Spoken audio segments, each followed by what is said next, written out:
यानंतर पुढची महत्त्वाची बातमी बघूया। वरळी हिट अँड रन प्रकरणामध्ये आरोपी मिहिर शहाची आई आणि 2 बहिणींचा जबाब क्राईम ब्रांचनं काल रात्री उशिरा नोंदवला। आमच्यावर हल्ला होईल या भीतीनं आम्ही घर सोडून पळून गेलो असा दावा मिहिरच्या बहिणीनं केलाय। दुसरी महत्त्वाची बाब म्हणजे मिहिर आणि त्याचं कुटुंब 2 गाड्यांनी शहापूरला गेलं। तिथं त्यांची एका पंजाबी व्यक्तीनं राहण्याची सोय केली अशी माहिती देखील आता समोर येते। आणि या संदर्भातली अधिक माहिती आपण जाणून घेणार आहोत। सूरज सावंत आपले प्रतिनिधी आपल्या सोबत आहेत सध्या। सूरज, आमच्यावर हल्ला होईल या भीतीनं घर सोडलं असा दावा मिहिर शहाच्या बहिणीनं केलेला आहे। त्यांचे जबाब काल नोंदवून घेतले गेले। काही प्राथमिक माहिती यानंतर समोर येताना दिसतेय का? तपासाची दिशा आता नेमकी कशी असणार आहे पोलिसांची? अजिंक्य, नक्कीच तपासाबाबत एकूणच पोलीस गुप्तता पाळत आहेत, कारण कुठले आणखी आरोपी आहेत त्याचा शोध घेणं देखील महत्त्वाचं आहे।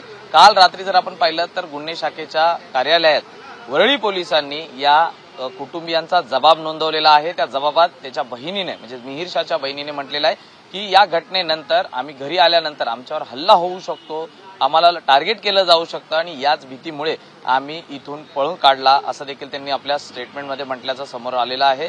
व महत्त्वाचं म्हणजे 2 गाड्यांनी हे संपूर्ण कुटुंबीय शहापूरला गेलं होतं। शहापूरमध्ये पंजाबी जी व्यक्ती होती ती त्यांच्या जवळची आहे, कौटुंबिक संबंध आहेत त्यांनी त्या ठिकाणी व्यवस्था केल्याची माहिती ही समोर आलेली आहे। आतापर्यंत आई, 2 बहिणी, मिहिरचा एक मित्र यांचे जबाब काल नोंदवण्यात आलेले आहेत। आज मिहिरला शिवडी 62 नंबर कोर्टात हजर केलं जाणार आहे। यात आता पोलीस कोठडी त्याला किती दिवसाची मिळते पाहणं महत्त्वाचं आहे। माझा प्रश्न आहे तो त्याच्या वैद्यकीय चाचणीचा, कारण जब्बल 60 तासानंतर मिहिरला अटक झालेली आहे, त्यामुळे त्याच्या वैद्यकीय चाचणीमध्ये आता त्याने मद्यपान केलंय का हे कसं स्पष्ट होणार हे पाहणं महत्त्वाचं आहे।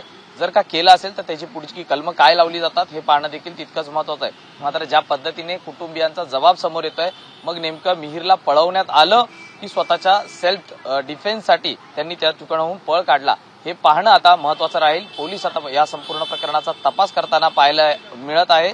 आतापर्यंत जवळपास 12 ते 13 जणांचे जबाब हे पोलिसांनी या संपूर्ण प्रकरणात नोंदवलेले आहेत। घटनास्थळाचे सीसीटीव्ही फुटेज देखील पोलिसांना मिळालेले आहेत। मिहिरच गाडी चालवत होता अशी त्याची स्पष्ट कबुली सातत्यानं घेतच राहू।